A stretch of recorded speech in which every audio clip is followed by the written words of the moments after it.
যেমন সূরা মুলক তেলাওয়াত করতে পারেন, ফজিলত আপনাকে কবরের আযাব থেকে বাঁচানো হবে ইনশাআল্লাহ। আপনি আয়াতুল কুরসি তেলাওয়াত করতে পারেন, ফজিলত সারা রাত একজন ফেরেশতা আপনাকে পাহারা দিবে ইনশাআল্লাহ। আপনি সূরা ফালাক, নাস, ইখলাস পড়ে ঘুমাতে পারেন এবং হাত দুটোকে একত্রিত করে ফু দিয়ে মাথা থেকে নিয়ে যতদূর পর্যন্ত হাত যায় মাসাহ করতে পারেন। ঘুমের মধ্যে আপনার কোনো সমস্যা হবে না ইনশাআল্লাহ। ঘুমের মধ্যে অনেক সময় প্রবলেম হয় না, দুঃস্বপ্ন দেখে মানুষ, ভয় পায়, অস্থির হয়ে পড়ে, অনেকে বলে বোবা ধরা, বলে না যে বোবায় ধরেছে, মানে আপনি চেতনা এসেছে কিন্তু আপনি নড়তে পারছেন না, এমন হয় না? হয়নি কখনো জীবনে? মাসাহ করলে এটা হবে না ইনশাআল্লাহ।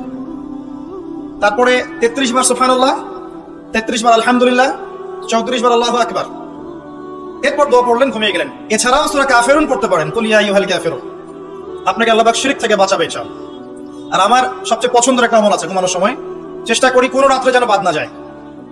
আপনারাও চেষ্টা করবেন কোনো রাতে যেন এই আমলটা অন্তত বাদ না যায়।